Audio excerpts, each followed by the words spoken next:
Bonjour à toutes et tous. J'espère que vous avez bien profité de la ville de Tours hier soir et que vous êtes aujourd'hui frais et dispo pour cette deuxième journée. Je suis pour ma part ravie d'animer et de modérer cette première plénière consacrée aux projets nationaux avec le docteur Pin. Et donc, on va commencer avec la présentation du projet Expaparm, une recherche collaborative pour recueillir l'expérience patient du parcours mucoviscidose. Et c'est Madame Dominique Poujon-Bertrand qui va ouvrir le bal. On espère que les derniers orateurs vont arriver, ne sont pas encore présents, donc il y aura peut-être une petite modification du programme en cas de si ce retard est confirmé. C'est à toi, Dominique. Merci, Sophie. Bonjour à toutes et à tous. En fait, on est absolument ravis d'avoir cette opportunité de vous présenter notre projet de recherche qui touche à sa fin, expérience patient des parcours mucoviscidose. Et nous allons intervenir à trois. Donc par ordre chronologique, moi-même, parent et chercheur au laboratoire éducation et promotion de la santé à l'université Sorbonne Paris-Nord, puis Audrey Chansard, ici présente, qui est patiente, que tout le monde connaît, je pense, qui est largement impliquée dans la recherche auprès de l'association et administrateur de CF Europe, et puis Sophie Thérouane, qui est infirmière coordinatrice en éducation thérapeutique, au CRCM de Lille, et avec une expertise sur les parcours de soins. Et puis, je voudrais citer aussi la quatrième personne qui est sur cette diapositive, Christine Emès, qui est dans la salle et qui est une maman et qui est co-chercheur avec nous dans le projet Expaparm, ainsi que Nicolas, si je le vois bien, qui est également co-chercheur dans notre projet. Donc, au fil de cette... Ah oui, alors, pardon, excusez-moi. M'habitue, voilà. Alors, au fil de cette présentation, nous avons essayé d'innover un peu, mais on a vu qu'hier, ça avait déjà été le cas, et nous avons voulu rendre un peu interactive cette présentation. Donc, il vous sera proposé de répondre à 4 questions au fil des diapositives, pas successivement, mais avec des diapositives intermédiaires. Donc, pour pouvoir répondre, nous vous invitons à scanner le code barre, le QR code qui est ici avec votre appareil photo. Je crois que maintenant vous êtes habitués. Je vais attendre 30 secondes donc, pour que ceux qui le souhaitent puissent se connecter à la page du sondage. Il vous sera demandé votre adresse mail. Ce n'est pas du tout parce que les réponses sont nominatives, hein, c'est simplement pour qu'une personne ne puisse pas voter 2 fois. Voilà, donc je vais attendre un petit moment pour que vous puissiez lire ce QR code.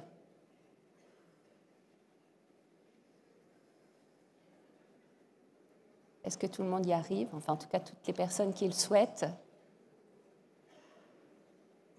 Ce ne sera pas la peine de le rescanner à chaque fois que la diapositive de sondage apparaîtra. Vous êtes sur le sondage une fois pour toutes, on va dire. Donc, oui, pardon. Alors là, je n'ai pas le code Wi-Fi pour tout le monde. Alors, le code Wi-Fi, c'est vaincre la mucoviscidose et ensuite, c'est vaincre @22 points d'exclamation. Merci. Merci Isabelle.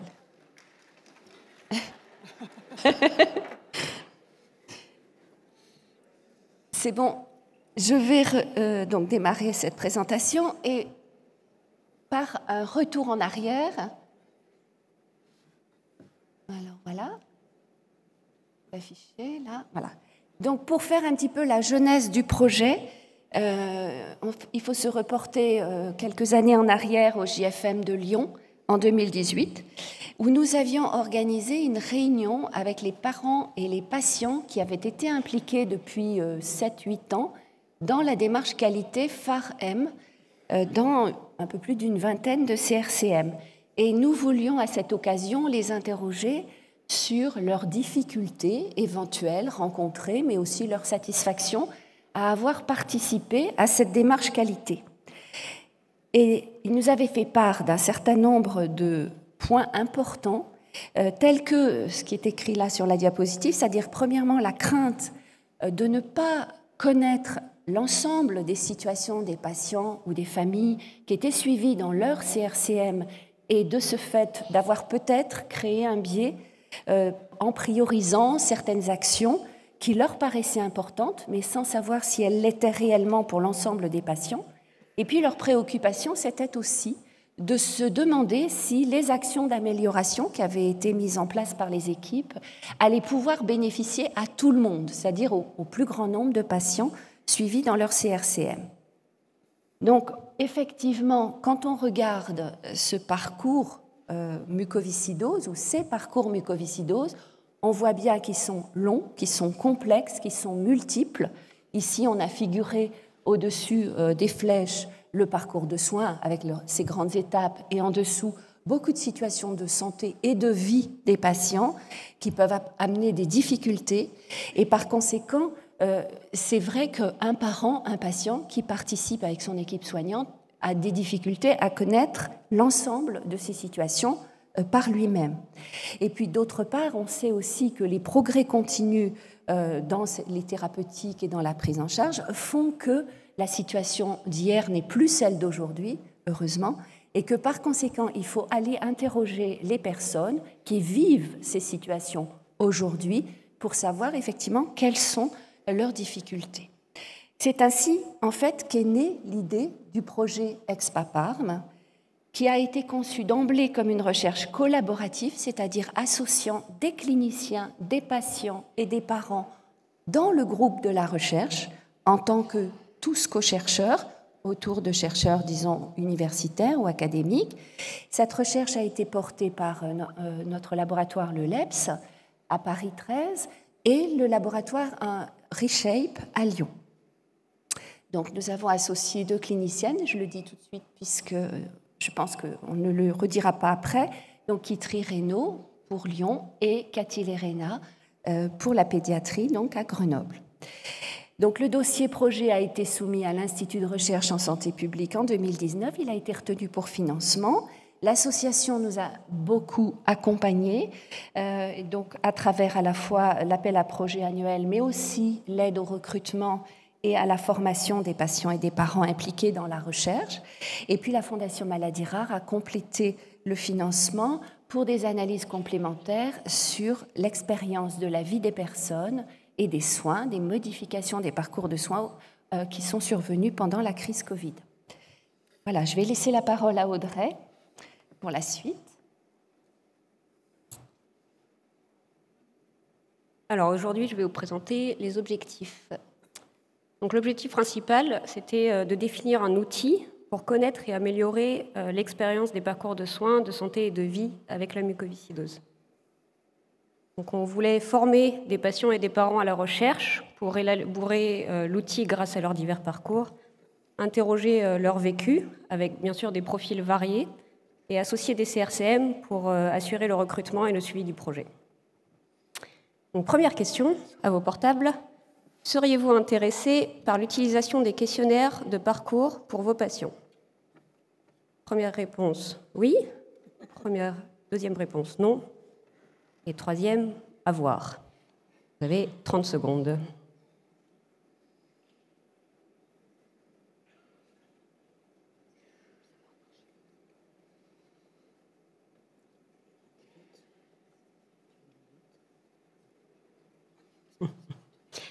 Ça peut être long, 30 secondes.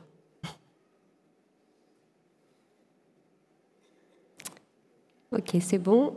Alors, est-ce que les modératrices ont la réponse?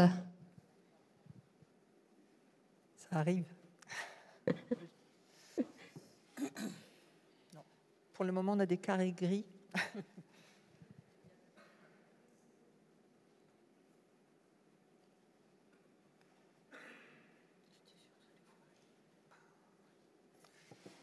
Toujours pas. Bon, sinon, on avance. C'est oui, hein. On avance. On va considérer que c'est oui. C'est vrai que si c'est non, c'est un peu difficile à enchaîner. Je pense que c'est pas encore. Ils n'ont pas fini de comptabiliser. D'accord. Donc, comment ça s'est organisé? Le protocole, il s'est fait en 4 phases. La première phase, c'était le recrutement du groupe de recherche et la formation des patients et des parents. Ensuite, définir les situations qui nous paraissaient intéressantes à investiguer. Et ensuite, vraiment écrire le protocole.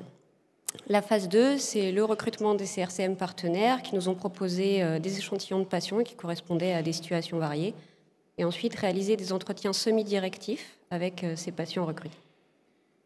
La phase 3, c'était élaborer à partir de ces entretiens semi-directifs un questionnaire par an, un questionnaire pour les adultes et un questionnaire pour les adultes transplantés. Et ensuite, on a testé ces questionnaires avec des co-chercheurs. En phase 4, on teste avec un plus grand échantillon de patients et on prend en compte leur évaluation. Donc le protocole s'est réalisé en fait entre novembre 2019 et juin 2022. On a déjà publié un papier dans Orphanet Journal of Rare Disease un peu plus tôt dans l'année, vous pouvez aller le voir. Donc la phase 1, le groupe des co-chercheurs. Donc le groupe il est composé de 2 parents d'enfants d'âges différents, de 2 patientes non transplantées à des âges différents et de 3 patients transplantés mais à distance différente de la transplantation. Il y a également dans le groupe de travail 2 médecins cliniciens, donc pédiatrie et adultes, et une infirmière d'éducation thérapeutique, Sophie, qui va intervenir après moi, ainsi que 5 chercheurs universitaires. Donc, comme on vous l'a expliqué, les patients et les parents ont dû recevoir une formation à la recherche qualitative pour participer à la recherche. Et donc, dans la formation, il y avait, par exemple, apprendre à faire une définition détaillée d'un protocole, définir des critères d'inclusion, réaliser des guides d'entretien et des tests de ces guides.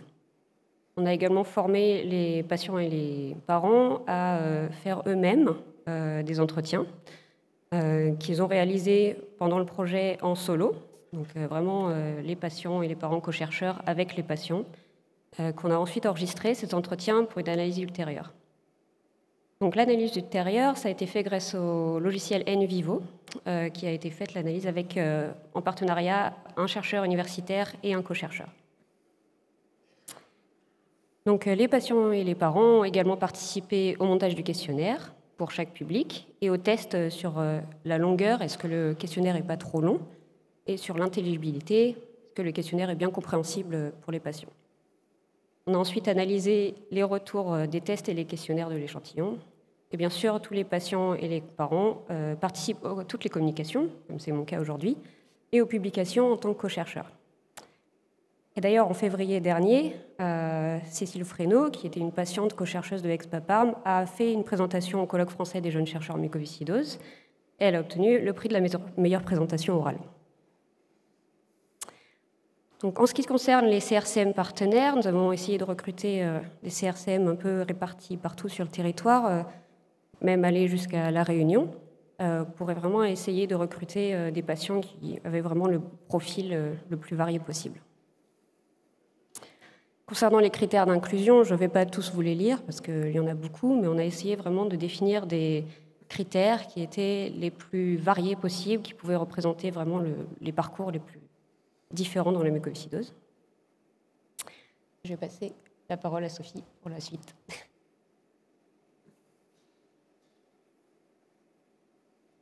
Donc, dans la phase 2, il s'agit des entretiens semi-directifs. Donc, c'est une phase assez conséquente puisque 68 entretiens ont été réalisés entre septembre 2020 et avril 2021. Et ils duraient une moyenne de 1h15. Ils ont été réalisés soit par un chercheur, soit par un co-chercheur. Les entretiens ont ensuite été retranscrits dans le logiciel NVivo. Et ensuite, les verbatims ont été analysés en binôme par un chercheur et un co-chercheur à chaque fois. Donc, voici les résultats des thématiques. Alors, il faut savoir que les patients ont pu exprimer leur vécu aussi bien dans leur parcours de soins, mais également dans leur parcours de santé et leur parcours de vie. Donc, le premier grand thème concerne les soins. Donc, ce qui a été exprimé concerne l'organisation à la fois des soins hospitaliers, mais aussi les soins au domicile. Ils ont également pu partager ce qui les rend autonomes, c'est-à-dire l'éducation thérapeutique et la décision partagée. Ils ont pu témoigner de leurs difficultés psychologiques et de leurs attentes par rapport aux nouvelles thérapies. Le deuxième grand thème, il s'agit de la vie quotidienne et sociale. Donc, les personnes ont pu exprimer leur vécu par rapport aux droits sociaux et l'impact de leur parcours de soins sur le revenu, l'étude, l'emploi et le logement. Le troisième grand terme, on l'a nommé les transitions. Il y a tout d'abord la phase autour du dépistage avec l'avant-après l'annonce de la maladie, puis la transition ado-adulte et ensuite la transition d'un CRCM vers un CRCM de transplantation. Alors, à nouveau un petit sondage. Alors, si vous disposiez donc d'un questionnaire sur les parcours de soins, dans quel but l'utiliseriez-vous? Premièrement, pour améliorer la qualité de vie des patients. Deuxièmement, pour évaluer l'effet d'un changement d'organisation. Troisièmement, pour un usage individuel avec un patient. Ou pour connaître un nouveau parcours patient. Ou alors vous ne savez pas encore.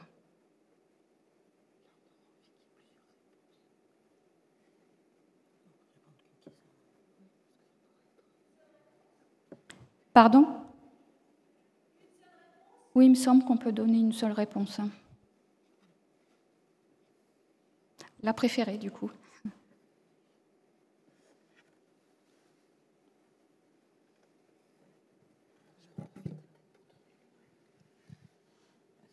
Si vous voulez, je peux en profiter pour donner le résultat du sondage de la première question, avec une large victoire du oui à presque 75%, 74,4% et avoir 25,5%. Bon, ça va, on peut continuer alors.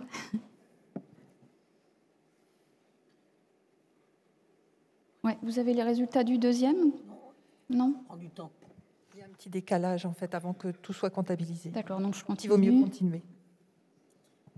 Alors, finalement, quels ont été les résultats de ces entretiens? Globalement, si on veut faire une petite conclusion, une première conclusion, c'est que globalement, les personnes à interroger ont plutôt une expérience positive de la prise en charge dans les CRCM et que, bien entendu, c'était avant l'AMM, donc il y avait beaucoup d'attentes par rapport aux nouvelles thérapies. Bon, ils ont aussi beaucoup exprimé leur vécu par rapport à leur cambi. Par contre, les expériences difficiles concernaient les transitions, la charge en soins du domicile, les situations d'incertitude liées à la santé, à l'impact économique et à l'avenir. Nous passons maintenant à la phase 3. Donc, il s'agissait là de construire les questionnaires d'expérience patient. Donc, finalement, nous avons 3 types de questionnaires à proposer en fonction des différents profils, parents, adultes et adultes transplantés. Ces questionnaires ont été implémentés dans le logiciel Lyme Survey. Il s'agit d'un logiciel de recherche qui a été choisi pour sa sécurité des données. Il a été choisi également pour sa souplesse pour modéliser les questions et sa facilité de visualisation des résultats. Ensuite, les questionnaires ont été prétestés par l'éco-chercheur, ce qui a permis de voir si les questions étaient compréhensibles, si l'enchaînement des questions était logique. Et puis donc il y a eu des ajustements. Cela a permis aussi de se rendre compte que les questionnaires étaient très longs et donc ils ont été découpés en plusieurs parties avant l'envoi à l'échantillon. Donc dans la phase 4, là ce sont donc l'envoi des questionnaires à l'échantillon, c'est-à-dire les 70 personnes donc, qui avaient été interrogées au départ. Il y a eu un taux de retour de 63%. À la fin des questionnaires, on leur demandait également d'évaluer ces questionnaires pour voir si en fait ils étaient conformes à ce qu'ils avaient pu exprimer lors des entretiens individuels semi-directifs. Donc là, vous avez des exemples de graphiques que vous pouvez voir dans Lyme Survey avec des résultats. Donc là, il s'agit des résultats pour du questionnaire parent. Donc vous voyez au niveau du ressenti global à droite que finalement, ils sont assez adaptés à la problématique, agréables et intéressants, même si toutefois, ils restent un peu longs. Et ils sont également fidèles par rapport à leur parcours de soins. À nouveau, je vous propose un petit sondage. Donc, Voilà. Comment est-ce que vous verriez l'accès à ce type de questionnaire? Localement dans les CRCM, au niveau national, au niveau de la filière, par l'association, ou vous ne savez pas encore?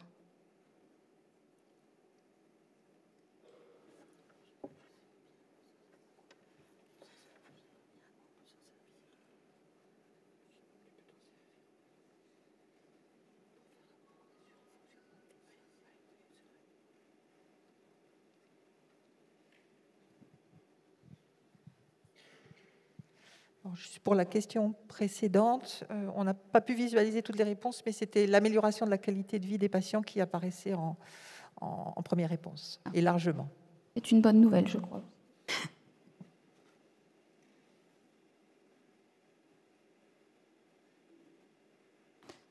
C'est bon? On peut passer à la suite. Donc là, je vais vous montrer un petit extrait du logiciel Lyme Survey. Et là, bon, on ne va pas vous dérouler toutes les questions, mais c'était pour vous montrer le type de questions que l'on peut proposer. Donc des questions fermées avec des choix multiples, des questions à double entrée pour pouvoir être exhaustif. Et puis, vous voyez, à droite, il y a une case autre. Et quand la personne coche la case autre, il y a une fenêtre en bas qui s'ouvre avec une question ouverte. Donc, maintenant, je vais redonner la parole à Audrey pour la conclusion. Bon, il me revient de faire la conclusion. Une des choses que l'étude nous a appris, on a essayé de dire ça de façon élégante en latin, nil de nobis sine nobis, ce qui veut dire rien sur nous sans nous.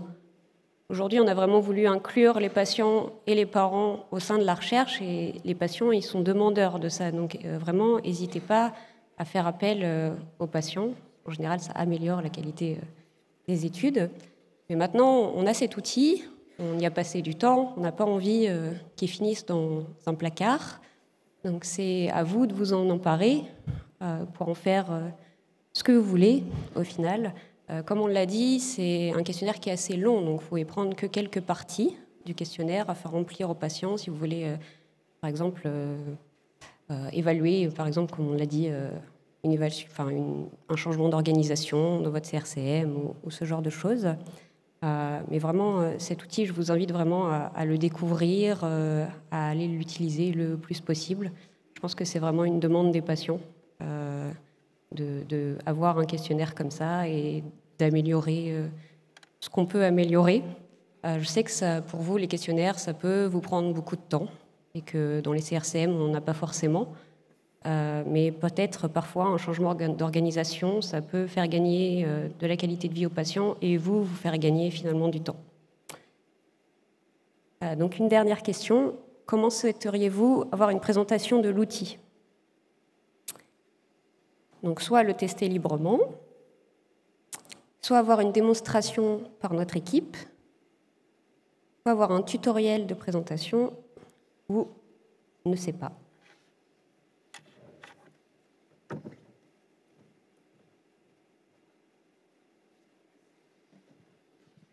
Alors, pour la question précédente, c'était une utilisation locale dans le CRCM qui était arrivée en premier avec un peu plus de 62%.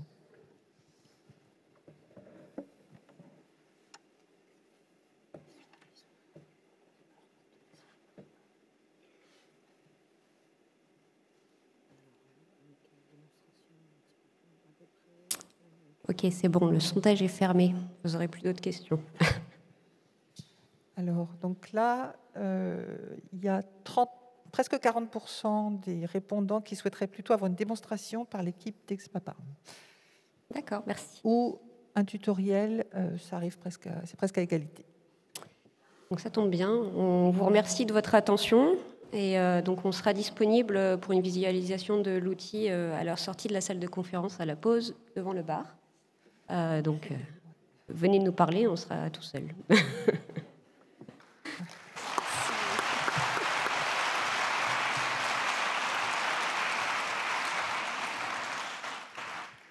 Il y a un tout petit peu de temps si vous souhaitez poser des questions, 2-3 minutes.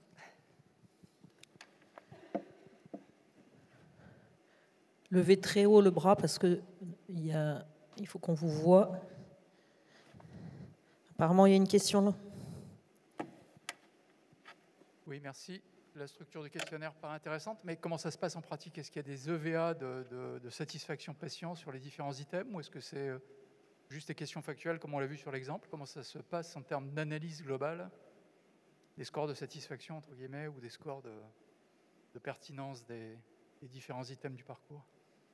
Et ça, est-ce que ça se score tout seul, ou est-ce qu'il faut passer par un logiciel d'analyse? Excusez-moi, alors je ne vois pas qui parle. Non, C'est Thierry Pérez, il est là. D'accord, pardon. Voilà.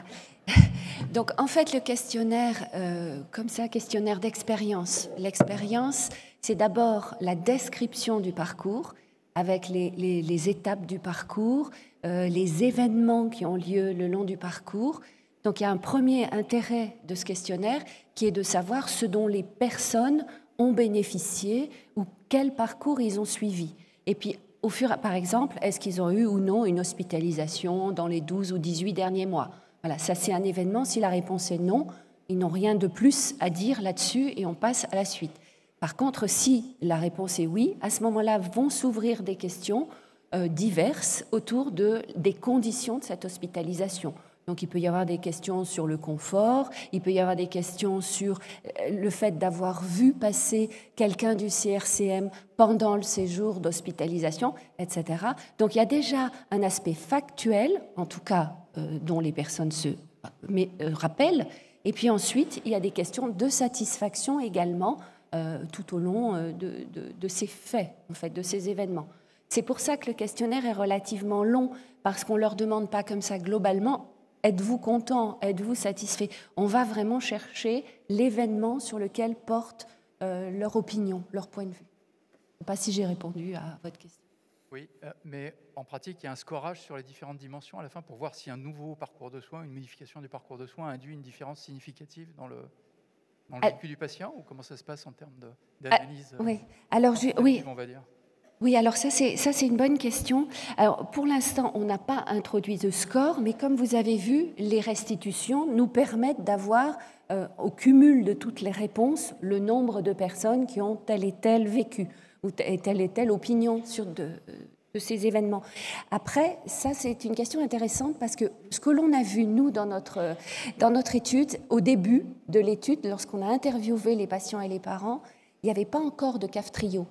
Et quand on leur a renvoyé le questionnaire, finalement à la fin, certains étaient passés sous CAF trio. Et on a vu une différence, en fait, entre les deux récits. Et donc, ce que nous pensons, je parle au nom de l'équipe, ce que nous pensons, c'est que ce questionnaire pourrait être utilisé pour analyser des différences de parcours entre deux groupes de patients, un groupe avec CAF trio, un groupe sans CAF trio, sur véritablement ce que ça a changé dans leurs soins à domicile, dans leur kinésithérapie, etc. Donc voilà, après, et même peut-être dans le nombre de visites, le nombre d'hospitalisations. Par exemple, on a des patients qui n'avaient plus d'hospitalisation à la fin de l'étude. Voilà, donc je ne sais pas si là, voilà. Donc ça permet de voir effectivement, selon les moments auxquels on passe le questionnaire, s'il y a eu des évolutions de parcours. Laurent, petite question, petite réponse. Non, attends, deux secondes, Laurent. Oui. Mais... Une question très pragmatique. Est-ce que c'est un dossier papier ou un dossier sur une tablette qu'on peut dématérialiser pour le dossier informatisé du patient? Alors, je ne vois pas le lien avec... C'est un logiciel, donc en fait, il faut avoir l'accès au logiciel. D'accord. Pour l'instant, ils sont axés comme ça. Après, on peut aussi peut-être décider de donner les questions en format papier. Après, oui. Alors... Non, mais l'idée, c'était de ne pas avoir de papier. Oui, bien sûr. On vous invite à venir voir. Voilà, la pause. Donc, merci beaucoup pour cet travail intéressant. On va passer donc à la deuxième présentation, Dr Kitri Reynaud du CRCM Adulte de Lyon, qui nous présente un travail sur incidence et prévalence des cancers à partir des données du registre français de la mucoviscidose. Kitri, juste un petit détail, est-ce que Laurence Delahaye et Stéphane Hainaut pourraient se rapprocher un tout petit peu du bas pour qu'on puisse être sûr qu'ils sont là et qu'ils vont pouvoir faire leur présentation. Merci. Bonjour à tous, merci. J'attends simplement qu'on mette le diaporama adéquat et je pourrai commencer. Merci. Donc, je vais vous parler d'incidence et prévalence des cancers à partir du registre français de la mucoviscidose. Donc, actuellement, je ne reviens pas là-dessus, mais l'allongement évident de l'espérance de vie, du pronostic de la maladie, grâce à tout un tas de réussites dans la prise en charge de la mucoviscidose, amène à ce que la majorité de la population soit des adultes. Et toutes ces bonnes nouvelles, malheureusement, s'accompagnent de quelques moins bonnes et l'émergence de nouvelles problématiques, et notamment celle du cancer. Des études américaines ont bien rapporté le surrisque de cancer dans la population avec la mucoviscidose par rapport à la population générale, et notamment de façon assez évidente pour ce qui concerne l'augmentation du risque de cancer digestif, et également dans la population non transplantée. On a vu un petit surrisque de cancer du testicule et de LLC, leucémie lymphoïde chronique. Il y a moins d'études européennes, mais une intéressante qui a été faite par une équipe de Suède et qui a montré également un surrisque de cancer du rein, de la thyroïde, des lymphomes et des cancers de la peau hors mélanome. Donc ça, ce sont les données qu'on a actuellement sur cette problématique d'oncologie.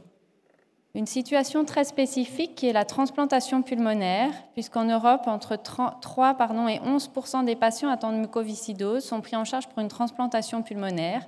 Et si on fait l'inverse, qu'on regarde le registre international des transplantations pulmonaires, on voit que 15% des patients de ce registre ont la mucoviscidose. C'est une population un peu particulière par rapport au reste des transplantés, notamment parce qu'ils sont transplantés à un âge plus jeune, et qu'on sait que cette situation de transplantation par elle-même est associée à un surrisque de cancer. Donc les questions qui se posent, c'est est-ce que ces données fournies par les Américains sont bien confirmées dans notre population de patients atteints de mucoviscidose en France? Est-ce qu'on confirme également cette situation spécifique de la transplantation et est-ce que nous, on voit d'autres événements en France? Et ensuite, avec toutes ces données, est-ce qu'on va arriver à fournir des recommandations ou des procédés de suivi spécifiques de cette population, transplantée ou non transplantée? Et est-ce qu'on va pouvoir proposer un dépistage adapté pour, in fine, pouvoir éviter au maximum ces événements? Tout ça dans le contexte de modifications majeures de l'épidémiologie de la mucoviscidose. Donc, l'objectif du travail qu'on a mené, c'était premièrement de décrire l'épidémiologie des cancers entre 2006 et 2017 dans la cohorte française atteinte de mucoviscidose. Et on s'est attaché à différencier les patients en fonction de leur statut de transplanté et en fonction également du délai entre la date de transplantation et la survenue de l'événement de cancer. La première partie du travail a été une problématique de méthode et d'analyse assez complexe, puisqu'on a fait un chaînage entre deux très grosses bases de données. On a utilisé la base de données du registre français de l'association, on a couplé, chaîné à une donnée, à une base, la base du SNDS, qui est la base nationale des données de santé, qui fournit toutes les données de consommation de soins des patients qui sont suivis sous le régime de sécurité sociale en France, donc qui ont un régime d'assurance maladie. Donc ça correspond à peu près 90% de la population française. Dans cette base de données, on a beaucoup de données. On a toutes les données d'ALD, donc les gens qui sont pris en charge à 100% pour des pathologies particulières. On a toute la codification des diagnostics de la CIM10. On a les données de consommation de soins primaires. Et on a aussi les données de consommation du PMSI qui concernent les hospitalisations. Donc il y a eu tout un travail de chaînage entre les données du registre français, donc qui contient toutes les données cliniques, le traitement, les suivis, la notion de savoir si les patients sont transplantés ou pas. On a relié aux données de la sécurité sociale et de consommation de soins. C'est une technique statistique très compliquée, avec initialement des on repérait les patients par leur âge, leur sexe, leur département de résidence, et parfois on ne les retrouvait pas si facilement que ça. Donc il fallait passer à des données cliniques plus sophistiquées, de fonctions respiratoires, etc. Mais on a réussi à faire ce travail. Comment est-ce qu'on a considéré le statut transplanté ou pas dans ce chaînage? Donc il y a plusieurs possibilités. La première, la plus simple, c'est qu'à partir du moment où on commence l'étude, donc la date index 2006, jusqu'à la fin de l'étude 2017, il n'y a pas de transplantation, donc là c'est facile. Le groupe, ce sont les non transplantés. Ensuite, comment on a considéré la transplantation? 3 possibilités. Les patients étaient transplantés avant 2006, donc grâce au registre, on avait cette donnée. Donc ils étaient considérés transplantés pendant toute la durée du suivi de l'étude, de 2006 à 2017. Deuxième possibilité, ils sont transplantés au cours du suivi de l'étude, entre 2006 et 2017. Donc là, on a réparti le temps en 2 périodes. Une première période jusqu'à transplantation, entre 2006 et transplantation, ils sont considérés non transplantés. Et ensuite, bien sûr, les choses s'inversent. Et dernière possibilité, ils sont transplantés post-2017 et on rentre dans ce cas de figure. Pour rappeler à tout le monde, prévalence, nombre de cas de cancer calculés sur une année donnée, incidence, nombre de nouveaux cas de cancer diagnostiqués dans l'année, donc la maladie n'était pas connue au préalable. On s'est attaché chaque année à avoir un dénominateur adapté, c'est-à-dire qu'on prenait uniquement les gens qui avaient bien été suivis dans l'année. Donc chaque année, le nombre, le dénominateur en quelque sorte, était un petit peu variable, à peu de choses près. Ça, c'est le descriptif de notre population. Donc, si on reprend les données du registre, on a un peu plus de 7600 patients et on a réussi à enchaîner un peu plus de 6000 avec la base de données du SNDS. Ensuite, si on répartit en fonction du statut de transplanté, 820 patients étaient transplantés entre 2006 et 2017, contre 186 qui étaient transplantés avant 2006. Ça, on l'avait grâce aux données du registre. Il nous faisait un petit peu plus de 1000 patients dans le groupe des transplantés. Et en parallèle, un peu plus de 5000 patients étaient dans le groupe des non-transplantés. On a eu très peu de perdus de vue dans chaque groupe et malheureusement, pendant le suivi, donc qui est assez long, 11 ans, on a eu un peu plus de 26% des transplantés qui sont décédés contre un peu plus de 3% dans l'autre groupe.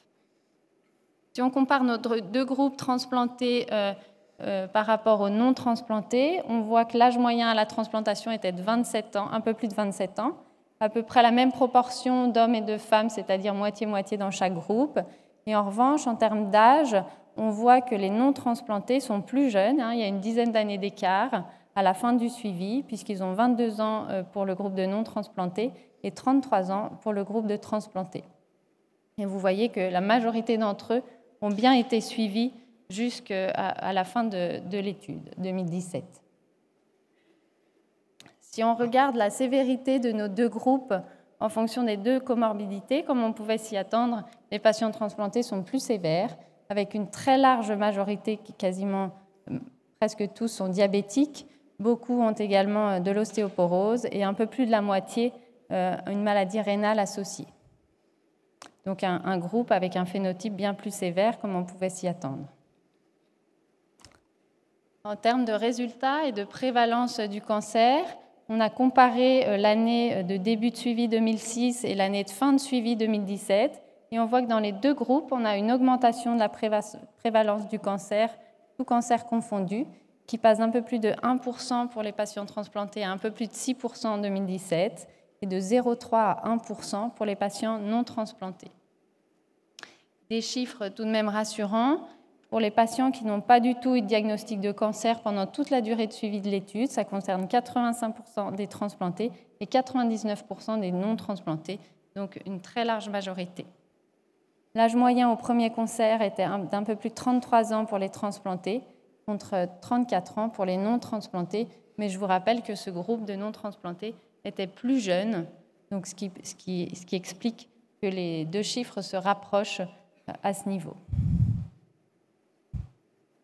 Cette courbe représente l'évolution de l'incidence du cancer pendant le suivi en fonction du statut de transplanté. Donc en bleu, ce sont les transplantés et en rouge, les non transplantés.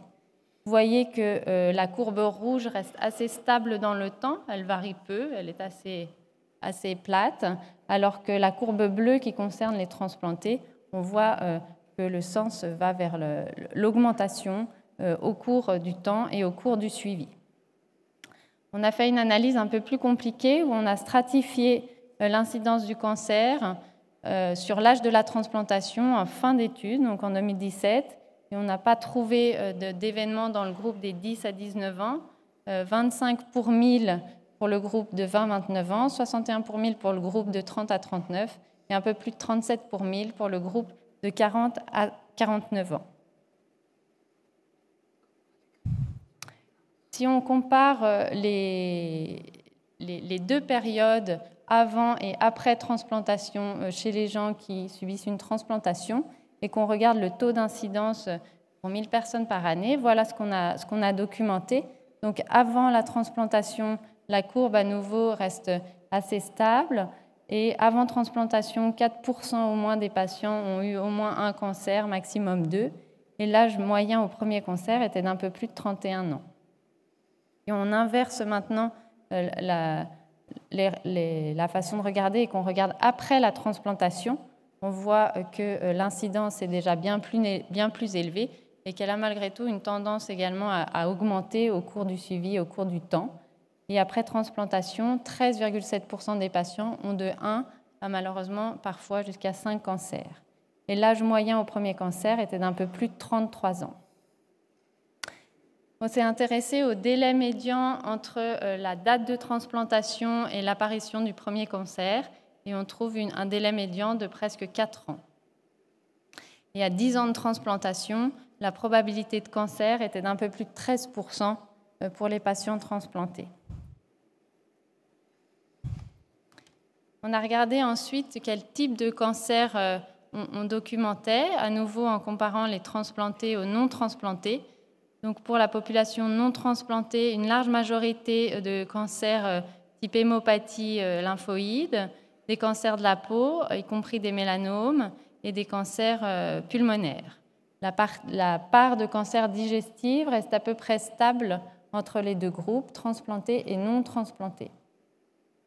Dans la population non transplantée, la répartition est un peu différente, un peu moins d'hémopathie, de cancer de peau, et un nombre un peu moindre de cancers respiratoires. Et une grosse partie qu'on a classée dans autres et qui sont en fait des événements peu nombreux de différents cancers, et notamment quelques cancers de thyroïde et quelques cancers du système nerveux central. Donc ce travail réalisé grâce à l'association confirme la prévalence et l'incidence plus élevée du cancer chez les patients de la mucoviscidose par rapport à la population générale, confirme également ces données dans la population de patients transplantés par rapport aux non transplantés.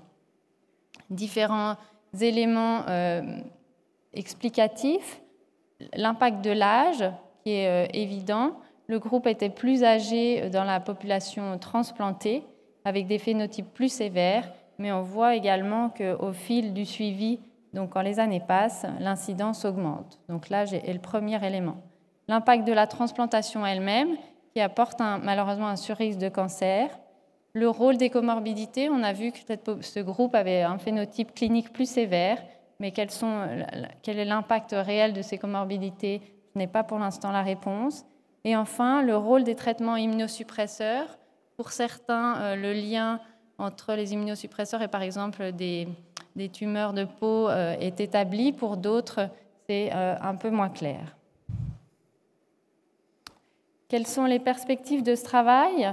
Est-ce qu'il va falloir proposer un suivi spécifique, un dépistage du cancer dans la population mucoviscidose?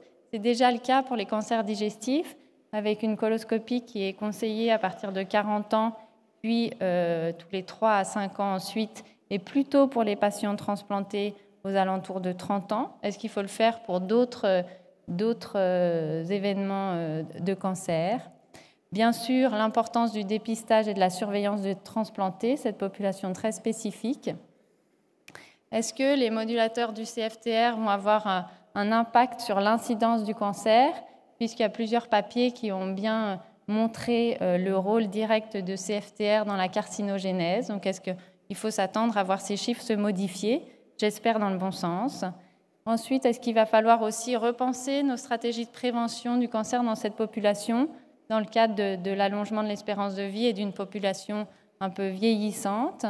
Et enfin, bien sensibiliser les équipes du CRCM qui sont multidisciplinaires avec une attention particulière à ces problématiques d'oncologie dans les années à venir et également dans le contexte de l'utilisation des modulateurs du CFTR.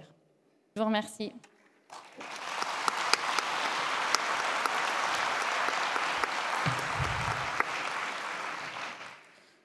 Merci beaucoup, Kitri, de ce très beau travail. Et de la gestion de la base de données, ça, c'est quelque chose. Des questions dans le public? Dominique.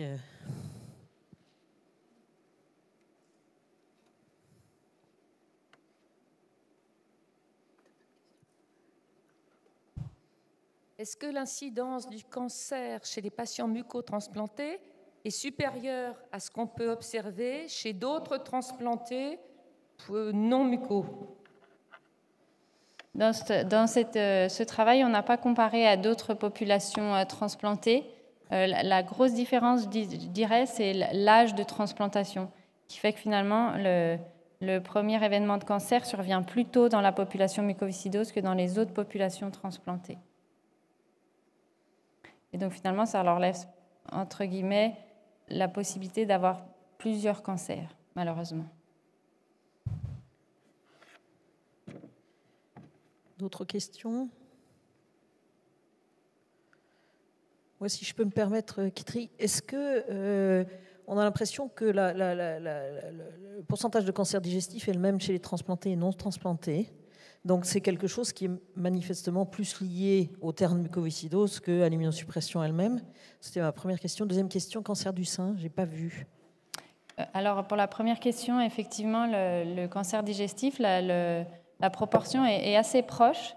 Donc probablement d'autres facteurs physiopathologiques qu'on n'a pas encore comme bien identifiés, la dysbiose, le microbiote, etc.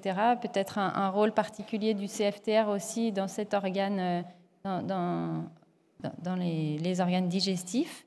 Donc vraiment là, l'intérêt du dépistage est important et bien y penser. Et la deuxième question, cancer du sein, on n'a pas tellement vu cet événement de cancer du sein dans cette population. Après, je ne sais pas à l'avenir ce qu'on trouvera, mais ce n'est pas quelque chose qui était important en termes de fréquence. Une question?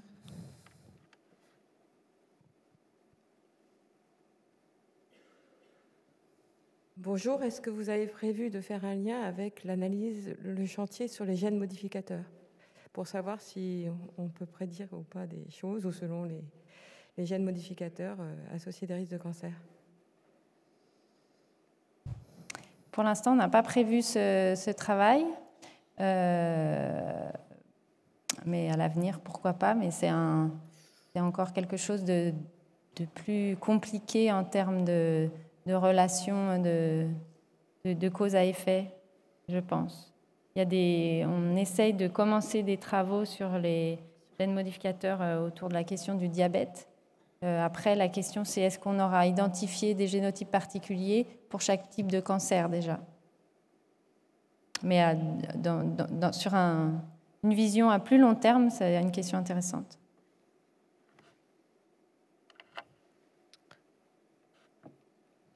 Il y avait encore une question en haut, on a un tout petit peu de temps. Une question? Non, madame? Oui, c'est moi, Thierry Pérez, toujours. Ah, Thierry. Je vois une proportion non négligeable de cancer respiratoire, cancer bronchique, j'imagine. Est-ce qu'on a une idée du tabagisme sous-jacent? Parce que c'est dans cette étude précisément, non, on l'a pas documenté, mais je pense qu'on peut. Je ne sais pas précisément comment on pourrait récupérer cette donnée. Il ne me semble pas qu'elle soit dans le registre via d'autres, éventuellement via les données du SNDS par exemple récupérer les données par des consultations de tabaco ou de la consommation de produits substitutifs, on pourrait avoir une idée, mais ce ne sera pas très précis, je pense. Peut-être qu'il faut introduire le tabac dans le registre. Il y est, mais pas dans les années récentes. C'est ça. Il n'y est que dans les années récentes. Il n'y était pas avant. Depuis quand les gens du registre peuvent nous donner l'information ? 2017, qui était la fin du suivi. Donc. Si je peux me permettre, on avait fait une étude à l'échelle du réseau et on trouvait une proportion de 10% de patients fumeurs. Peu de gros fumeurs, mais quand même 10%. Et beaucoup d'exposition au tabagisme passif chez nos patients. Okay, merci beaucoup. Merci.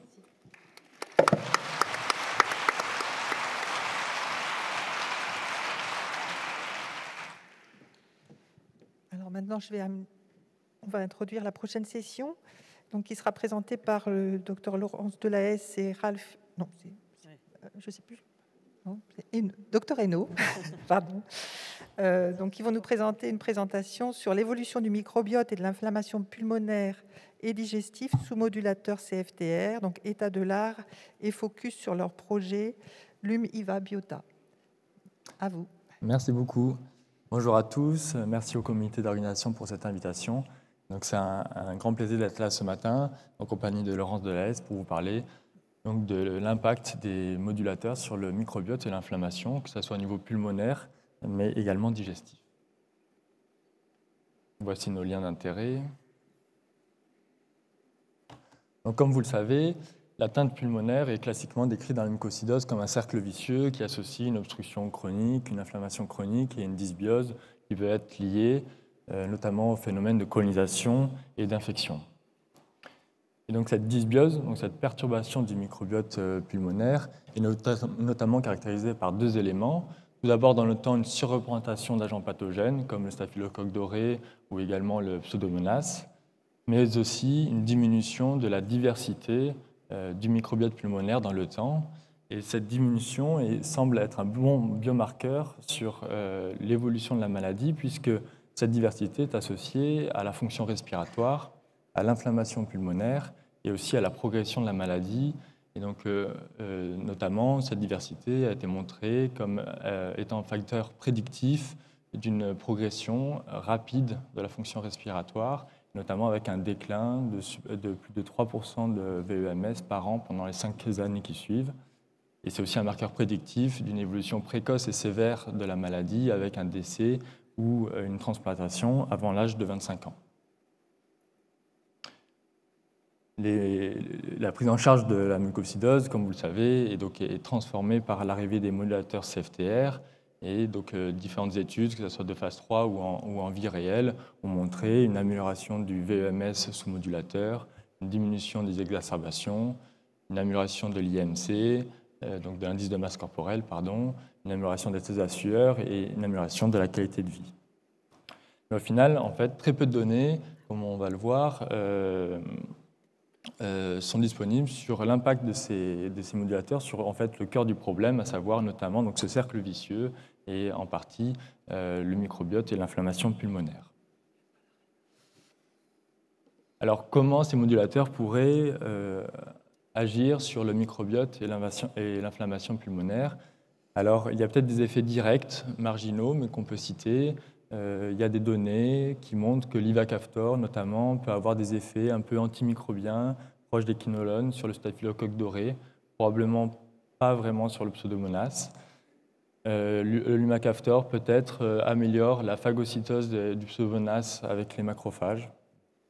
Ils ont aussi éventuellement des effets directs anti-inflammatoires, notamment une amélioration de la fonctionnalité des neutrophiles et peut-être une diminution des productions de cytokines pro-inflammatoires telles que l'IL-18. Et finalement, en fait, ce qui nous intéresse, nous, c'est de savoir comment, en restaurant la fonctionnalité du CFTR grâce au modulateur, comment on arrive à restaurer un écosystème local plus sain et notamment donc, en modifiant le microbiote et l'inflammation pulmonaire.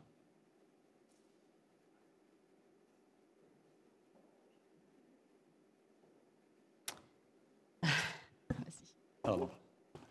Alors, donc, je vous disais, peu de données dans la littérature.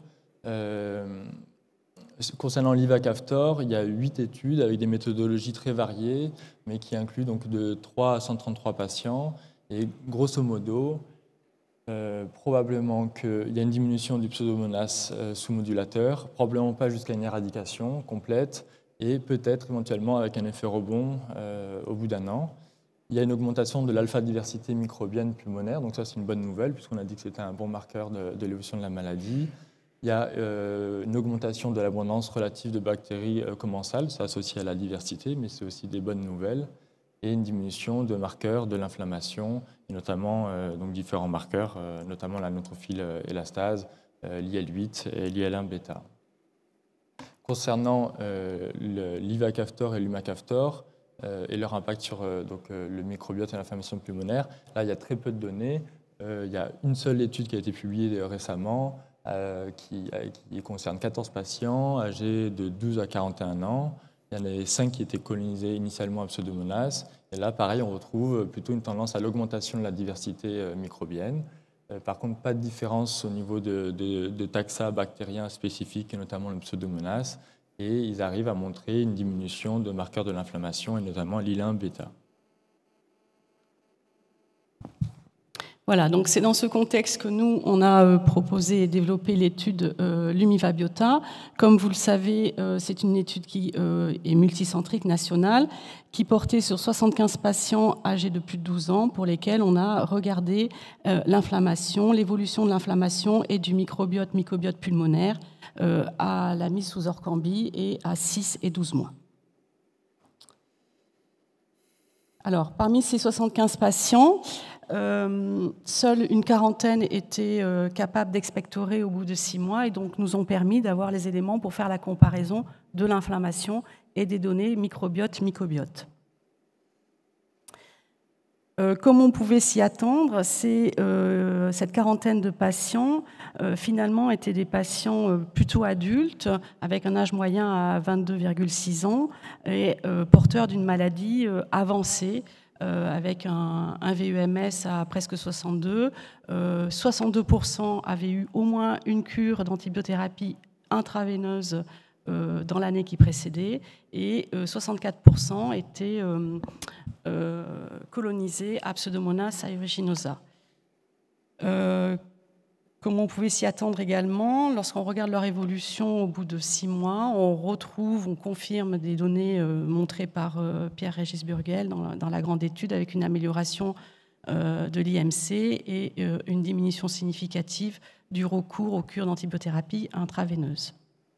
Par contre, comme vous pouvez le voir, au niveau des dosages de la calprotectine, donc à la fin du tableau, ce dosage qui est une molécule relarguée par les polynucléaires et qui caractérise l'inflammation et que l'on peut doser dans le surnageant des expectorations, ne montrait pas de différence significative sur la quarantaine de patients entre 0 et 6 mois. On n'a pas observé non plus, en comparant les données des patients entre M0 et M6, de différence significative au niveau de l'alpha-diversité, bactérienne ou fongique, au niveau de la bêta-diversité non plus, qu'elle soit bactérienne ou fongique. Donc à ce stade, on était un petit peu déçus, surtout Raphaël, parce que c'était des données de son PhD. Mais on a beaucoup discuté, beaucoup cogité. On s'est dit finalement, peut-être qu'on arrivait sur des patients qui étaient mis sous Orkambi, mais qui avaient déjà une évolution importante de la maladie. Et notre hypothèse de travail, qui était de regarder finement ce qui se passait au niveau de la flore microbienne pulmonaire, on arrivait trop tard avec la molécule pour voir des différences.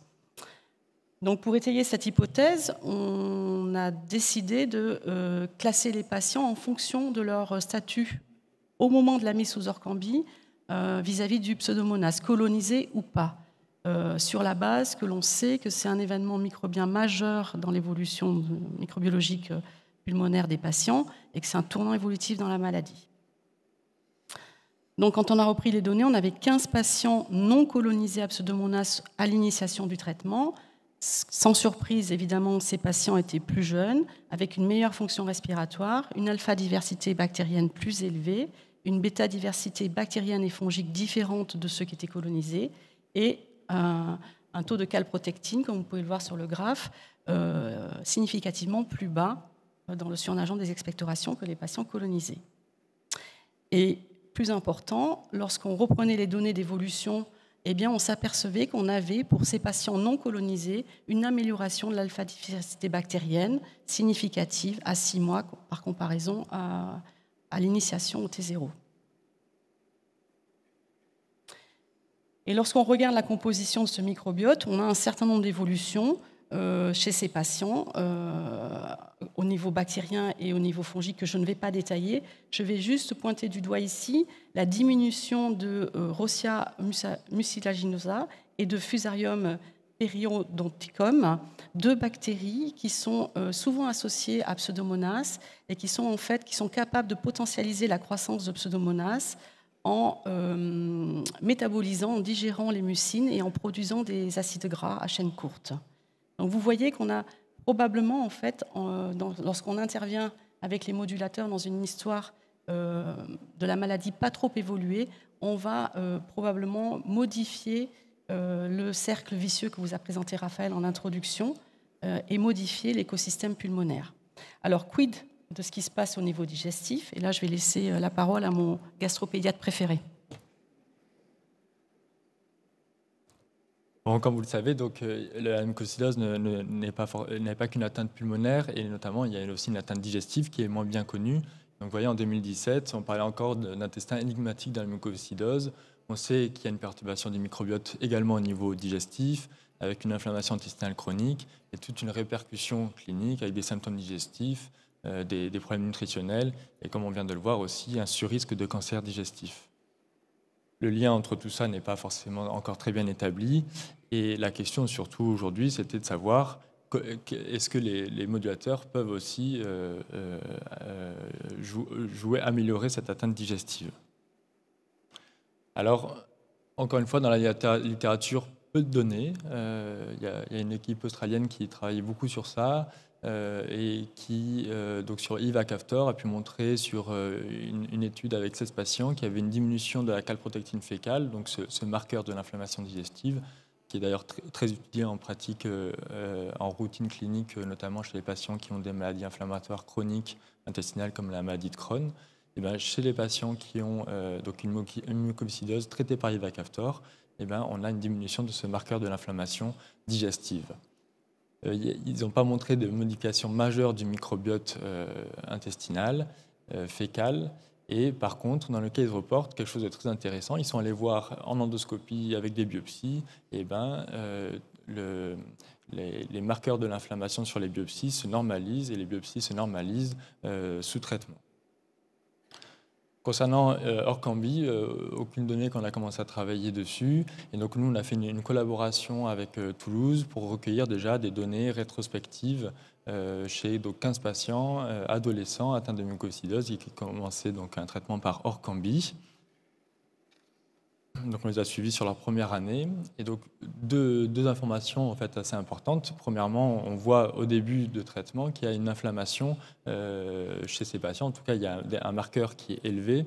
Et pour vous donner un repère, en pratique clinique, quand il y a un patient qui vient avec des douleurs abdominales et qu'on lui dose la calprotectine pour savoir s'il faut aller jusqu'à l'endoscopie, eh bien on prend comme un cut-off qui est validé, c'est 250. Au-dessus de 250 de calprotectine, c'est probablement un marqueur un seuil qui est associé à des lésions qu'on voit en endoscopie. Donc chez ces patients, avant le traitement, ils ont largement un seuil au-dessus de 250 et on voit que finalement, après traitement, il y a une régression assez nette sous Orkambi de la calprotectine. Alors ces données sont en train d'être confirmées, notamment grâce au travail de Florian Lussac-Sorton qui a fait son M2, maintenant qui fait son PhD dessus, à l'aide de la cohorte Lumia Biota et de l'étude ancillaire Emily, qui est financée par Vaincre la mucoviscidose. Donc c'est des données qui sont des analyses intermédiaires chez 32 patients, mais pareil, le même constat. Avant traitement, on a des taux de calprotectine assez élevés et qui ont tendance à diminuer sous traitement. Donc on continue et l'intérêt c'est de faire le lien aussi entre l'inflammation et le microbiote intestinal. Et donc avec cette cohorte, on travaille dessus, donc toujours des données intermédiaires, mais qui nous apportent quelques informations. probablement l'alpha-diversité, mais plutôt fongique ici, s'améliore sous traitement. Et c'est un marqueur qui est probablement aussi intéressant au niveau digestif, puisqu'on voit qu'au début, à l'initiation du traitement, ce marqueur est associé à des paramètres cliniques, et notamment le VMS et l'indice de masse corporelle. Il y a une tendance à une diminution du ratio basidomycète et ascomycète. Alors, ce n'est pas un ratio qu'on a pris par hasard, puisque c'est un ratio qui est étudié notamment donc, dans les maladies de Crohn par l'équipe d'Harry Sokol. Et ils ont montré que ce ratio était, pareil, associé à la présence d'une inflammation digestive. Donc, plus il diminue, plus c'est une bonne nouvelle. Et ensuite, pas de modification franche du microbiote digestif entre M0 et M6, mais encore une fois, ça c'est des données intermédiaires. La cohorte, on a beaucoup plus de patients, donc on est en train d'analyser tout ça.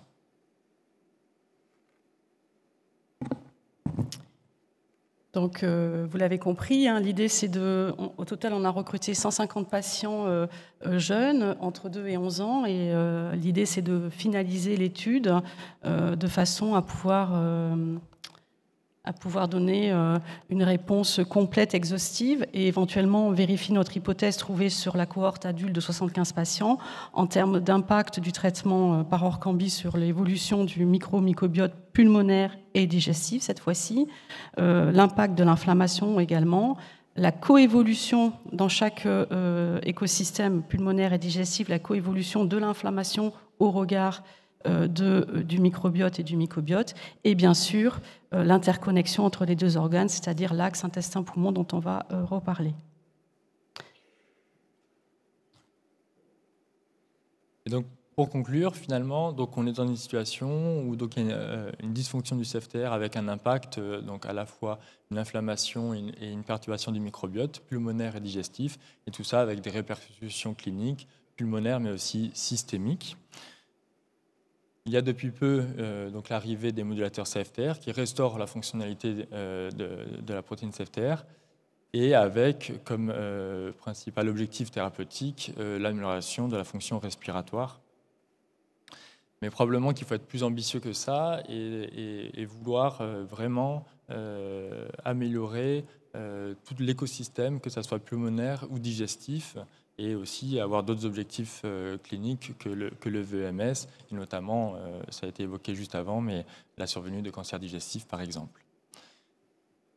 Donc, dans la littérature, il y a des données qui montrent que ces modulateurs peuvent potentiellement améliorer l'inflammation pulmonaire. Et nous, on a pu montrer aussi que c'était probablement la même chose au niveau digestif. Il y a des données donc, sur des signaux encourageants sur l'amélioration du microbiote intestinal sous-modulateur, pulmonaire sous-modulateur.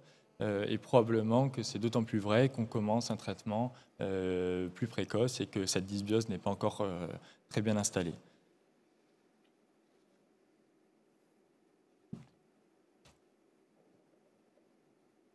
Donc pour terminer, quelques mots sur les connexions. Alors d'abord, les connexions entre les micro-organismes au sein d'un écosystème, notamment pulmonaire. On a équipe également qu'on avait des connexions et un dialogue au niveau de la flore microbienne entre bactéries, entre micro-champignons, mais également entre bactéries et micro-champignons. Cette interaction au niveau du microbiote, évidemment qu'elle existe au niveau de l'axe intestin-poumon.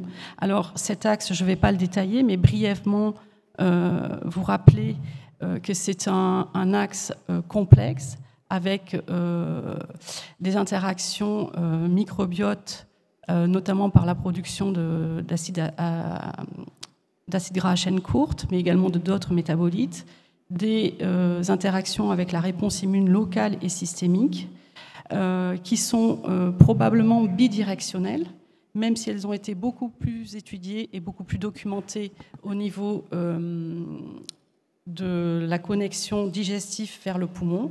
Mais comme on peut le voir, je ne sais pas si on a une pointe, non. On a également une documentation d'un impact du poumon sur le digestif, notamment par la voie TH17.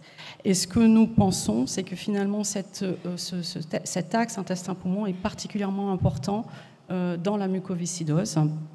Et c'est ce que nous souhaitons explorer avec l'avènement des modulateurs, en particulier l'arrivée du Trikafta. Et c'est l'étude CAFBIOTA qui se met en route depuis 1 an, qui est coordonnée par Raphaël Hainaut, qui est subventionnée par Vaincre la mucoviscidose et qui correspond à une collection biologique, encore une fois, nationale et multicentrique, à la fois d'expectoration de sel, mais cette fois-ci également un prélèvement sanguin, de façon à avoir une image globale de l'inflammation. Et cette collection est hébergée au niveau du CRB de Bordeaux, du CHU de Bordeaux. Nous travaillerons dessus pour les données inflammatoires, microbiote et mycobiote, mais nous nous sommes également engagés, et je profite de l'auditoire pour le préciser, à mettre à disposition à la fois nos données et les échantillons de la collection dans le CRB à disposition de la communauté scientifique et médicale pour d'autres projets que le nôtre, à partir du moment où ils auront été validés par le conseil scientifique de Vaincre la mucoviscidose. Donc n'hésitez pas, si vous avez des idées de travaux, contactez-nous, contactez Vaincre la mucoviscidose. Nous serons ravis de mettre à votre disposition cette collection.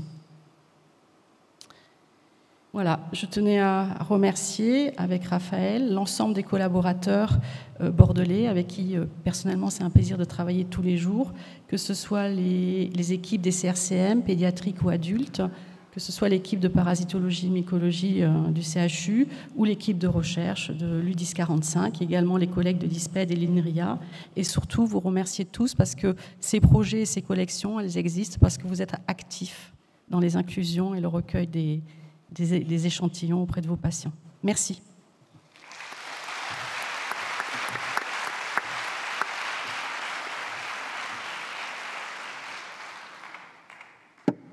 On a du temps pour quelques questions, si vous le souhaitez.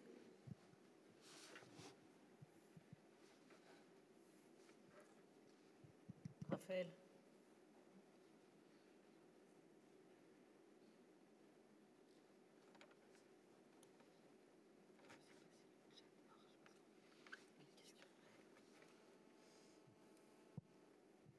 Faut que le micro arrive.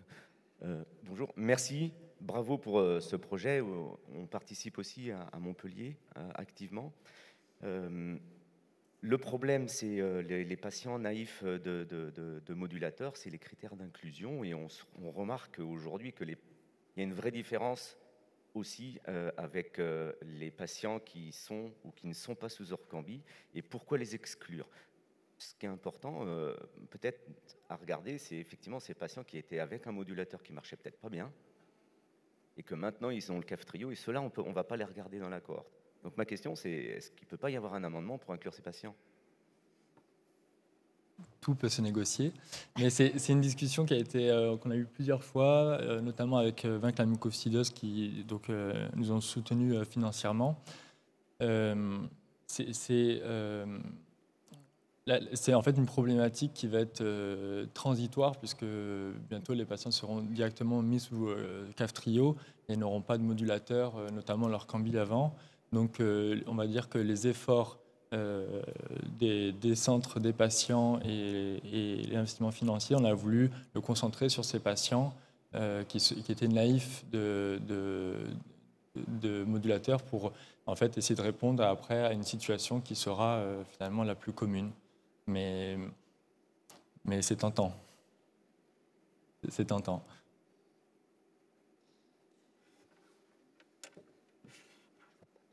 D'autres questions ? Il y a une question devant. Non. En attendant, peut-être que le micro arrive. Oui. Oui, merci Laurence pour ces travaux passionnés. On attend évidemment la deuxième étude. Est-ce qu'on a eu un débat hier sur le maintien ou pas des aérosols d'antibiotiques chez les patients MIS ou Kaftrio ? Est-ce que cette interaction potentielle, négative ou positive, va être prise en compte dans les analyses longitudinales sous Kaftrio, en analysant séparément les patients encore sous antibiotiques inhalés et les autres au long cours ? Oui, c'est une donnée intéressante. En fait, tout le problème, alors je reprendrai la phrase de Raphaël, d'abord tout peut se négocier, effectivement.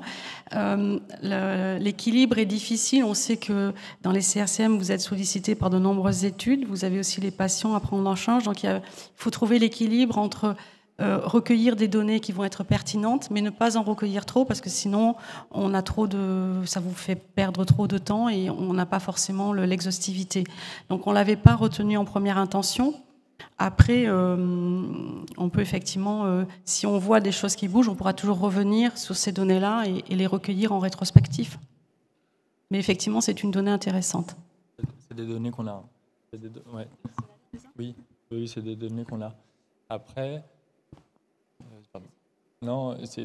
après, ce qui est compliqué, c'est que plus on se met à distance, parce que probablement que pour répondre à cette question, il faudra peut-être avoir un peu plus de distance et donc peut-être plutôt voir les points à 6 mois ou 1 an. Et ce qui est compliqué, c'est que dans l'histoire des patients, il y a d'autres événements infectieux ou autres qui peuvent aussi interagir. Mais ça sera finalement une réponse de la vraie vie avec éventuellement l'arrêt des antibiotiques inhalés, mais avec éventuellement des infections ou autres. Et on pourra en tout cas voir ce point-là et prendre en compte ces données. Oui, enfin, vous avez déjà un petit peu répondu à la question. C'est vrai qu'on a des patients, depuis l'introduction des modulateurs, qui expectorent moins. Et c'est parfois compliqué, entre les études et les suivis trimestriels, d'avoir des crachats de qualité pour étudier tout ça. Donc, je voulais savoir si, pour vous, il y avait vraiment un intérêt à garder des prélèvements d'expectoration trimestrielle pour tous ces patients qui, maintenant, sont sous modulateur et avec une atteinte bronchique moins conséquente qu'avant. Oui. Encore une fois, c'est en fait finalement la vie réelle. Dans le calcul du nombre de sujets à inclure, on a pris en compte les données de M. Burgel avec le nombre de patients qui n'étaient pas expectorants. Donc en fait, on s'attend à ce qu'il y ait 40% des patients qui n'expectorent plus, avec même 40% de perte de vue. En tout cas d'échantillons manquants. En vrai, on devrait pouvoir avoir une puissance assez nécessaire pour montrer déjà l'impact sur le microbiote et l'inflammation.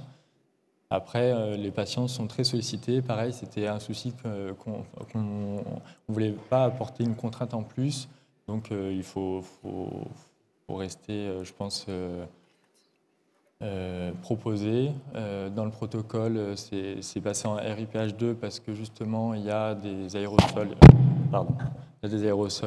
inhalés pour essayer qui crachent un peu mieux, mais donc des crachats induits. Mais après, de toute façon, on ne va pas les aspirer ou des choses comme ça, des choses plus invasives, juste pour avoir des échantillons.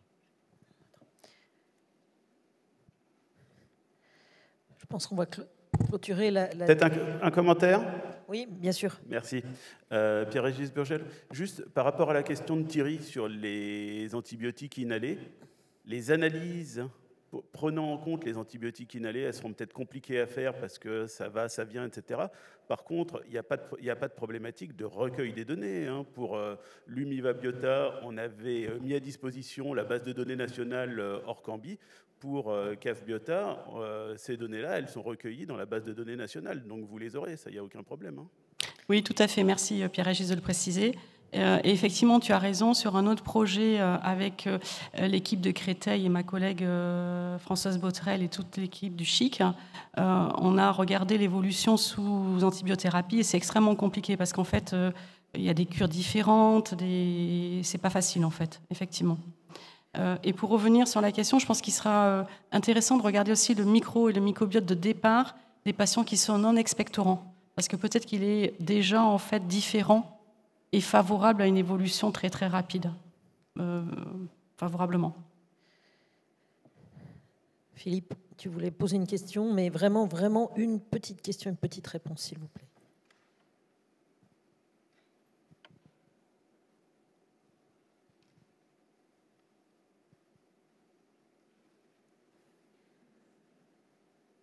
Oui, bonjour Philippe Rex-Lyon. 2 questions très courtes. Est-ce que individuellement, pour l'évolution du micro-mucobiote, vous avez observé des améliorations ou des modifications du mucobiote et des améliorations des patients sur le plan clinique et éventuellement une diminution des paramètres inflammatoires? Alors, il y a des patients qui s'améliorent on peut très bien avoir les données individuelles et ça vous les rendre, ça c'est très simple. C'est pas pour les avoir, non, c'est simplement pour... mais ça peut être intéressant. Donc oui, en fait, après ce qui nous troublait, c'est qu'il y avait quand même des évolutions différentes chez les patients. On pensait qu'au début, ça allait être plus net, l'évolution globale, Et finalement, il y a des trajectoires individuelles un peu différentes, probablement peut-être avec l'histoire, notamment de colonisation. Très bien. Et est-ce que vous avez pu soutenir votre thèse finalement malgré vos résultats négatifs? Oui, oui. Bon, on a été indulgents. Voilà. Merci beaucoup.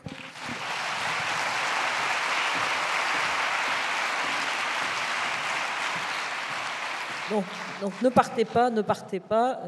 Donc nous avons notre festival de Cananou, puisque nous allons pouvoir avoir un peu de cinéma avec la présentation des tutoriels de kinésithérapie qui ont été faits par le groupe de kiné. Donc vous allez voir un des tutoriels présentés par Véronique Vion.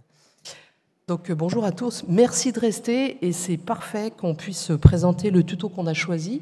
Donc en fait, pour vous rappeler un peu l'histoire de ces tutos vidéo, il n'y a pas très longtemps, on a été plongé dans la crise Covid et tout le monde a été désarçonné par le fait qu'on ne pouvait pas accompagner les patients qui restaient à domicile. Il y a quelques tutos vidéo qui ont été mis en ligne de manière très spontanée sur le site de la filière. Et au final, on s'est dit, ben voilà, pourquoi pas créer des tutos vidéo monothématiques. Donc on a choisi de partir sur quelques thèmes emblématiques de la prise en charge kiné ou des techniques pour lesquelles les kinés sont intervenants. Et donc en fait là, on arrive après 2 ans de travail avec le groupe des kinés. Alors j'ai Valérie qui est à côté de moi, mais il y en a d'autres qui sont dans la salle, s'ils veulent bien se lever, s'ils sont là, parce que c'est un travail d'équipe de longue haleine. Et puis on a aussi sollicité des patients, et je voudrais remercier Clélia, Maïna, Jules, Orphée, Télio et Evan, qui se sont prêtés au tournage de ces vidéos, à l'équipe Minimanto qui nous a accompagnés sur le montage de ces tutos vidéo, la filière bien sûr qui nous a soutenus financièrement. Et donc les 7 tutos vidéo sont depuis ce matin en ligne sur le site de la filière Muco-CFTR. Vous allez dans l'onglet formation et tout en bas vous avez, merci, les tutos vidéo qui sont inscrits. Donc dans les 7 thématiques qui ont été choisies, il y a le massage abdominal, la mobilité thoracique, le port de la sangle thoracique, le lavage du nez, les aérosols et l'activité physique. Et le dernier, l'expectoration induite, qui est vraiment dans le thème qu'on vient de présenter et qu'on va pouvoir regarder maintenant.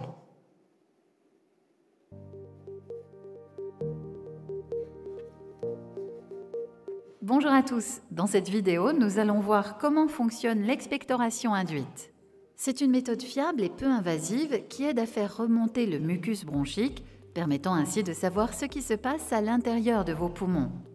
En effet, ce mucus va être analysé, ce qui permettra aux médecins de prendre la bonne décision pour éliminer les germes nocifs du microbiote pulmonaire, si nécessaire en utilisant des antibiotiques. L'expectoration induite est en général pratiquée en présence de votre kiné.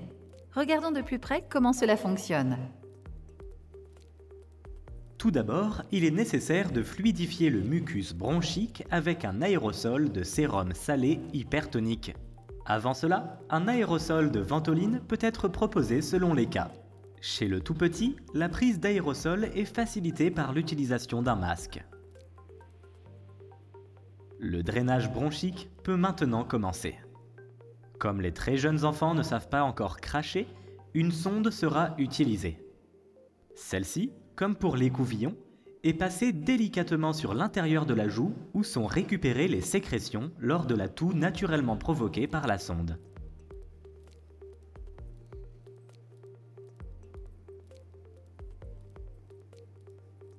Le protocole est à peu près le même pour les patients qui savent tousser et cracher volontairement. C'est possible dès l'âge de 3 ans environ. Commencez par prendre de la ventoline si besoin et faites ensuite votre aérosol. Pour cela, prenez une inspiration lente et profonde sur quelques secondes, puis retenez votre respiration quelques instants avant d'expirer doucement. Répétez ce cycle plusieurs fois. Pour en savoir plus, n'hésitez pas à aller consulter la vidéo sur ce sujet dans notre collection. Lors de la séance de drainage bronchique, quand l'envie de tousser arrive, il faut se retenir de ravaler le mucus pour pouvoir le cracher dans un petit bocal stérile. Pour vous entraîner, n'hésitez pas à demander un tube à votre kiné de CRCM. Même si vous n'avez pas envie de tousser naturellement, n'hésitez pas à tousser volontairement. Puis crachez ce qui sort plusieurs fois de suite, même en toute petite quantité, car des bactéries seront tout de même présentes et pourront être analysées. Ainsi, l'expectoration induite permet d'avoir une vision claire de la situation de vos poumons sans attendre les premiers signes d'infection, pour agir vite et prévoir un traitement parfaitement adapté à l'élimination des germes nocifs pour le microbiote pulmonaire. La clé, c'est de prendre le bon antibiotique au bon moment. Bref, analyser tôt et régulièrement ces bactéries, c'est avoir un coup d'avance sur la maladie.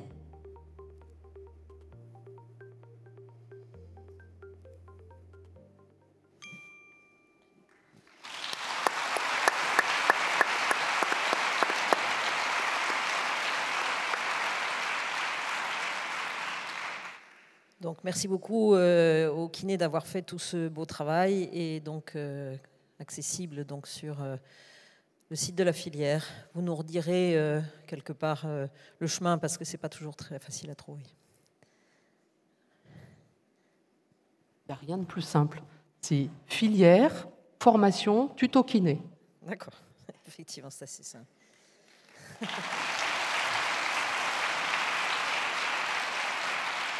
Donc, je pense qu'on va pouvoir clôturer cette session. Donc, ce sera pour moi la dernière.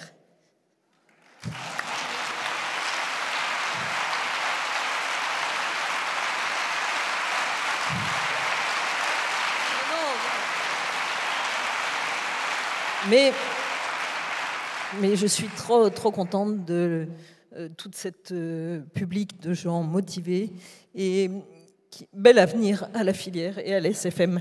Bravo.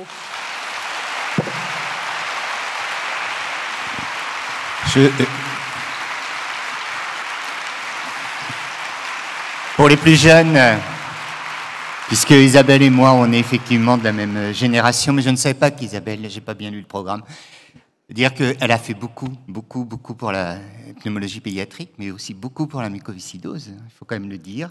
Non, c'est vrai. Et puis je voulais aussi remercier Véronique, qui avait accepté de prendre le groupe de kinésithérapie, et qui elle aussi va changer d'horizon. Donc Grenoble perd finalement 2 personnes très dynamiques, mais il y a de la relève, il y a de la relève, sinon je vais me faire taper dessus par Cathy Lerena. Mais il y a beaucoup de relève. En tout cas, applaudissez-les parce que franchement, c'est toute une carrière et c'est toute une vie.